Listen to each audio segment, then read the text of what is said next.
ਤੁਸੀਂ ਦੇਖ ਰਹੇ ਹੋ ਦਾ ਹੋਪ ਨਿਊਜ਼ ਤੇ ਮੈਂ ਹਾਂ ਇਮਰਾਨ ਮਲਿਕ। ਵੱਡੀ ਖਬਰ ਡੇਰਾ ਮੁਖੀ ਰਾਮ ਰਹੀਮ ਦੇ ਨਾਲ ਹੀ ਜੁੜੀ ਹੋਈ ਸਾਹਮਣੇ ਆ ਰਹੀ ਆ। 40 ਦਿਨ ਦੀ ਛੁੱਟੀ ਦੇ ਉੱਤੇ ਜੇਲ੍ਹ ਚੋਂ ਬਾਹਰ ਆ ਚੁੱਕਿਆ ਡੇਰਾ ਮੁਖੀ।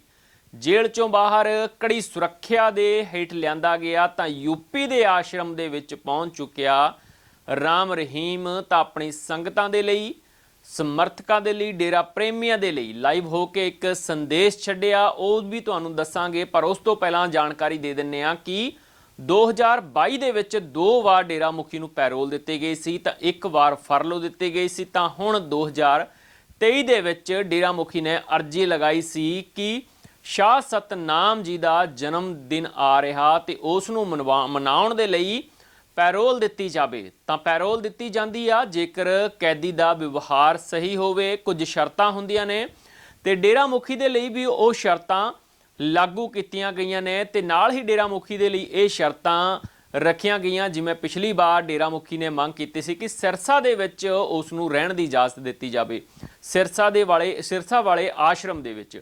ਪਰ ਸਿਰਸਾ ਦੇ ਵਿੱਚ ਜੋ ਡੇਰਾ ਪ੍ਰੇਮੀ ਨੇ, ਡੇਰਾ ਮੁਖੀ ਦੇ ਸਮਰਥਕ ਨੇ, ਵੱਡੀ ਤਾਦਾਦ ਦੇ ਵਿੱਚ ਨੇ, ਇਸ ਕਰਕੇ ਉਹਨਾਂ ਨੂੰ ਇਜਾਜ਼ਤ ਨਹੀਂ ਦਿੱਤੀ ਗਈ ਸੀ। ਇਸ ਵਾਰ ਫਿਰ ਤੋਂ ਸਿਰਸਾ ਦੀ ਮੰਗ ਕੀਤੀ ਸੀ ਪਰ ਉਹ ਇਜਾਜ਼ਤ ਨਹੀਂ ਦਿੱਤੀ ਗਈ। ਤਾਂ ਡੇਰਾ ਮੁਖੀ ਨੇ ਬਾਹਰ ਆਉਂਦੇ ਹੀ ਸੰਗਤਾਂ ਨੂੰ ਸੰਦੇਸ਼ ਦਿੱਤਾ। सब तो पहला तो सुना दें, उस तो बाद अगली जानकारी तो दें। हमारे प्यारे करोड़ों बच्चों, आप सबको परम पिता शासन दाता रहबर के अवतार महीने की बहुत बहुत बधाई हो। आपकी सेवा के लिए फिर से बेपरवाही ने समय दिया है। हम आपकी सेवा में हाजिर हुए हैं, यूपी में पहुंच चुके हैं और आप सबको बहुत बहुत आशीर्वाद कहते हैं। और पहले वाली बात कि आप अपने अपने घरों में रहिएगा, फिर जिम्मेवार सेवादार जैसे आपको कहेंगे उसके अकॉर्डिंग आप लोगों ने आगे के प्रोग्रामों के अनुसार चलना है। बड़ी खुशी हो रही है कि बेपरवाह जी के इस अवतार महीने में कई सालों बाद आपके दर्शन करेंगे और लाइव करेंगे जैसा राम जी चाहेंगे। तो आप सबको बहुत आशीर्वाद, भगवान बहुत खुशियां दे।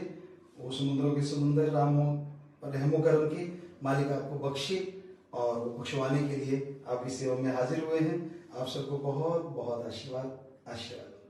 ਤਾਂ ਤੁਸੀਂ ਸੁਣਿਆ ਡੇਰਾ ਮੁਖੀ ਦੇ ਵੱਲੋਂ ਡੇਰਾ ਪ੍ਰੇਮੀਆਂ ਨੂੰ ਇਹ ਸੰਦੇਸ਼ ਜਾਰੀ ਕੀਤਾ। ਪਿਛਲੀ ਵਾਰ ਤੁਹਾਨੂੰ ਯਾਦ ਹੋਵੇਗਾ ਜਦੋਂ ਡੇਰਾ ਮੁਖੀ ਜੇਲ੍ਹ ਚੋਂ ਬਾਹਰ ਆਇਆ ਸੀ ਪੈਰੋਲ ਦੇ ਉੱਤੇ ਤਾਂ ਉਸ ਵੇਲੇ ਵੀ ਸਵਾਲ ਚੁੱਕੇ ਗਏ ਸੀ। SGPC ਦੇ ਵੱਲੋਂ ਵੀ ਸਵਾਲ ਚੁੱਕੇ ਗਏ ਸੀ, ਸਿੱਖ ਜਥੇਬੰਦੀਆਂ ਦੇ ਵੱਲੋਂ ਸਵਾਲ ਚੁੱਕੇ ਗਏ ਸੀ ਤੇ ਇਸ ਵਾਰ ਫਿਰ ਤੋਂ ਸਵਾਲ ਉੱਠਣੇ ਸ਼ੁਰੂ ਹੋ ਚੁੱਕੇ ਨੇ। ਡੇਰਾ ਮੁਖੀ ਦਾ ਡਰਾਈਵਰ ਰਹਿ ਚੁੱਕਿਆ ਖੱਟਾ ਸਿੰਘ, ਉਸ ਦੇ ਵੱਲੋਂ ਵੀ ਸਵਾਲ ਚੁੱਕੇ ਗਏ ਨੇ। ਇਹ ਗੱਲ ਕਹੀ ਗਈ ਹੈ ਇੱਕ ਇੰਟਰਵਿਊ ਦੇ ਦੌਰਾਨ ਕਿ ਡੇਰਾ ਮੁਖੀ ਕਿਹੜਾ ਸੋਨੇ ਦਾ ਅੰਡਾ ਦਿੰਦਾ, ਜਿਹੜੇ ਉਸ ਦੀ ਗੱਲ ਬਾਰ-ਬਾਰ ਮੰਨੀ ਜਾਂਦੀ ਆ। ਤਾਂ ਵਿਧਾਨ ਸਭਾ ਇਲੈਕਸ਼ਨਾਂ ਤੋਂ ਪਹਿਲਾਂ ਡੇਰਾ ਮੁਖੀ ਨੂੰ ਪੈਰੋਲ ਦਿੱਤੀ ਗਈ ਸੀ ਤਾਂ ਉਸ ਵੇਲੇ ਸਿਆਸੀ ਤੌਰ ਦੇ ਉੱਤੇ ਲਾਹਾ ਲੈਣ ਦੇ ਲਈ ਡੇਰਾ ਮੁਖੀ ਨੂੰ ਬਾਹਰ ਲਿਆਂਦਾ ਗਿਆ, ਇਹ ਸਵਾਲ ਉੱਠੇ ਸੀ।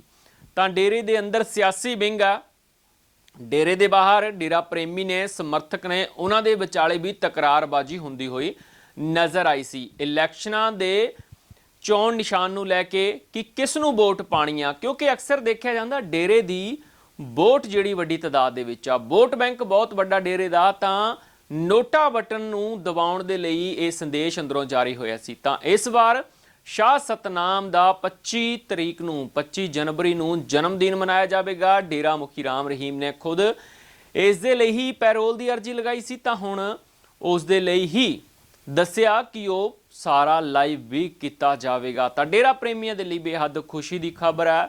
ਪਰ ਦੂਜੇ ਪਾਸੇ ਸਿੱਖ ਜਥੇਬੰਦੀਆਂ ਦੇ ਵਿੱਚ ਕਾਫੀ ਨਿਰਾਸ਼ਾ ਦੇਖਣ ਨੂੰ ਮਿਲ ਰਹੀ ਆ, ਕਿਉਂਕਿ ਮੋਹਾਲੀ ਚੰਡੀਗੜ੍ਹ ਦੇ ਬਾਰਡਰ ਦੇ ਉੱਤੇ ਇਨਸਾਫ ਮੋਰਚਾ ਲਗਾਇਆ ਗਿਆ ਬੰਦੀ ਸਿੰਘਾਂ ਦੀ ਰਿਹਾਈ ਦੇ ਲਈ ਕਿ ਬੰਦੀ ਸਿੰਘਾਂ ਨੂੰ ਰਿਹਾ ਕੀਤਾ ਜਾਵੇ ਜੋ ਸਜ਼ਾਵਾਂ ਪੂਰੀਆਂ ਕਰ ਚੁੱਕੇ ਨੇ। ਉਸ ਦੇ ਬਾਵਜੂਦ ਵੀ ਉਹਨਾਂ ਦੀ ਰਿਹਾਈ ਕਿਉਂ ਨਹੀਂ ਕੀਤੀ ਜਾਂਦੀ? ਜਦੋਂ ਵੀ ਡੇਰਾ ਮੁਖੀ ਜੇਲ੍ਹ ਚੋਂ ਬਾਹਰ ਆਉਂਦਾ ਉਸ ਵੇਲੇ ਸਵਾਲ ਇਹ ਹੋਰ ਤਿੱਖੇ ਹੋ ਜਾਂਦੇ ਨੇ। ਪਰ ਜਾਣਕਾਰੀ ਦੇ ਦਿੰਦੇ ਆ ਕਿ ਪੈਰੋਲ ਲੈਣਾ ਹਰ ਇੱਕ ਦਾ ਮਨੁੱਖੀ ਅਧਿਕਾਰ ਆ, ਪਰ ਕੁਝ ਸ਼ਰਤਾਂ ਲਾਗੂ ਹੁੰਦੀਆਂ ਨੇ। ਉਹ ਰਾਮ ਰਹੀਮ ਦੇ ਉੱਤੇ ਵੀ ਸ਼ਰਤਾਂ ਲਾਗੂ ਹੋਈਆਂ ਨੇ। ਸਭ ਤੋਂ ਪਹਿਲਾਂ ਜਦੋਂ ਡੇਰਾ ਮੁਖੀ ਨੂੰ 2017 ਦੇ ਵਿੱਚ ਜੇਲ੍ਹ ਹੁੰਦੀ ਆ, ਸਜ਼ਾ ਹੁੰਦੀ ਆ ਬਲਾਤਕਾਰ ਮਾਮਲੇ ਦੇ ਵਿੱਚ, ਕੋਰਟ ਦੇ ਵੱਲੋਂ ਵੱਡਾ ਫੈਸਲਾ ਆਉਂਦਾ, ਉਸ ਵੇਲੇ ਪੰਚਕੂਲਾ ਦੇ ਵਿੱਚ ਹਿੰਸਾ ਵੀ ਹੁੰਦੀ ਆ। ਪਰ ਉਸ ਤੋਂ ਬਾਅਦ ਕਾਫੀ ਵਾਰ ਰਾਮ ਰਹੀਮ ਨੇ ਪੈਰੋਲ ਲੈਣ ਦੀ ਕੋਸ਼ਿਸ਼ ਕੀਤੀ, ਪਰ ਪਹਿਲੀ ਵਾਰ 48 ਘੰਟੇ ਦੇ ਲਈ ਰਾਮ ਰਹੀਮ ਨੂੰ ਜੇਲ੍ਹ ਚੋਂ ਬਾਹਰ ਆਉਣ ਦਾ ਮੌਕਾ ਮਿਲਿਆ ਸੀ ਸੁਨਾਰੀਆ ਜੇਲ੍ਹ ਦੇ ਵਿੱਚ, ਜੋ ਕਿ ਲੰਬੇ ਸਮੇਂ ਤੋਂ ਬੰਦ ਸੀ। ਤਾਂ ਉਸ ਵੇਲੇ ਤਬੀਅਤ ਖਰਾਬ ਹੋਈ ਸੀ ਰਾਮ ਰਹੀਮ ਦੀ, ਤਾਂ ਉਸ ਤੋਂ ਬਾਅਦ ਕਾਫੀ ਦੇਰ ਤੱਕ ਪੈਰੋਲ ਨਹੀਂ ਦਿੱਤੀ ਗਈ। ਫਿਰ ਲਗਾਤਾਰ 3 ਵਾਰ 2022 ਦੇ ਵਿੱਚ 2 ਵਾਰ ਪੈਰੋਲ ਤੇ 1 ਵਾਰ ਫਰਲੋ ਦਿੱਤੀ ਗਈ। ਹੁਣ ਫਿਰ ਤੋਂ 40 ਦਿਨ ਦੀ ਛੁੱਟੀ ਦੇ ਉੱਤੇ ਆ। ਪਿਛਲੀ ਵਾਰ ਜਦੋਂ ਡੇਰਾ ਮੁਖੀ ਰਾਮ ਰਹੀਮ ਅਕਤੂਬਰ ਮਹੀਨੇ ਦੇ ਵਿੱਚ ਜੇਲ੍ਹ ਚੋਂ ਬਾਹਰ ਆਇਆ ਸੀ, ਲਗਾਤਾਰ ਸਤਸੰਗ ਕੀਤੇ ਜਾ ਰਹੇ ਸੀ, ਲੋਕ ਉਹਨਾਂ ਦੇ ਕੋਲੋਂ ਸਵਾਲ ਪੁੱਛਦੇ ਸੀ, ਬਿਊਟੀ ਟਿਪਸ ਦਿੱਤੇ ਜਾਂਦੇ ਸੀ ਡੇਰਾ ਮੁਖੀ ਦੇ ਵੱਲੋਂ, ਤਰ੍ਹਾਂ ਤਰ੍ਹਾਂ ਦੀਆਂ ਗੱਲਾਂ ਵੀ ਹੁੰਦੀਆਂ ਰਹੀਆਂ, ਤਰ੍ਹਾਂ ਤਰ੍ਹਾਂ ਦੇ ਸਵਾਲ ਵੀ ਉੱਠੇ, ਤਰ੍ਹਾਂ ਤਰ੍ਹਾਂ ਦੇ ਉਸ ਸਤਸੰਗ ਨੂੰ ਲੈ ਕੇ ਵਿਵਾਦ ਵੀ ਖੜੇ ਹੋਏ।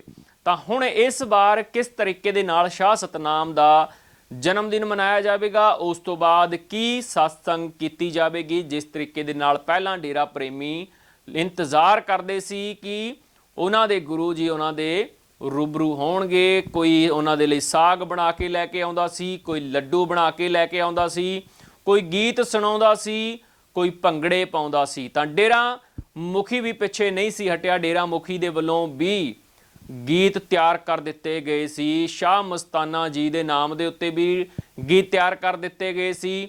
ਉਸ ਤੋਂ ਇਲਾਵਾ ਵੀ 2-3 ਇੱਕ ਲਵ ਚਾਰਜਰ ਗੀਤ, ਬੜਾ ਮਸ਼ਹੂਰ ਗੀਤ, 1 ਮਿਲੀਅਨ ਤੋਂ ਕੁਝ ਦਿਨਾਂ ਦੇ ਵਿੱਚ 1 ਮਿਲੀਅਨ ਉਹ ਗੀਤ ਦੇ ਫੋਲੋਵਰ ਹੋ ਗਏ ਸੀ, ਵਿਊ ਹੋ ਗਏ ਸੀ, ਮਾਫ ਕਰਨਾ, 1 ਮਿਲੀਅਨ YouTube ਦੇ ਉੱਤੇ ਵਿਊ ਹੋ ਗਏ ਸੀ ਲਵ ਚਾਰਜਰ ਦਾ।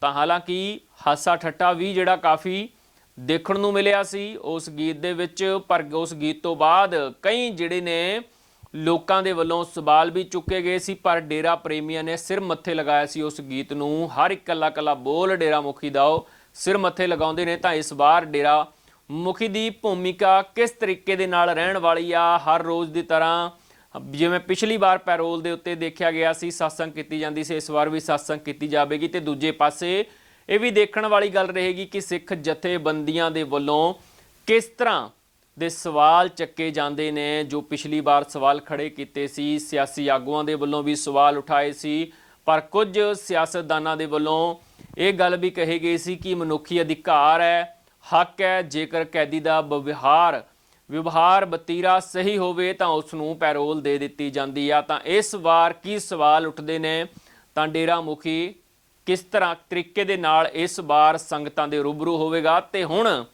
ਕਿਹੜਾ ਗੀਤ ਡੇਰਾ ਮੁਖੀ ਨਵਾਂ ਲੈ ਕੇ ਆਵੇਗਾ ਸੰਗਤਾਂ ਦੇ ਲਈ, ਦੇਖਣ ਵਾਲੀ ਗੱਲ ਰਹੇਗੀ। ਅਪਡੇਟ ਸਾਂਝੀ ਕਰਦੇ ਰਹਾਂਗੇ, ਜੁੜੇ ਰਹੋ ਦਾ ਹੋਪ ਨਿਊਜ਼ ਦੇ ਨਾਲ।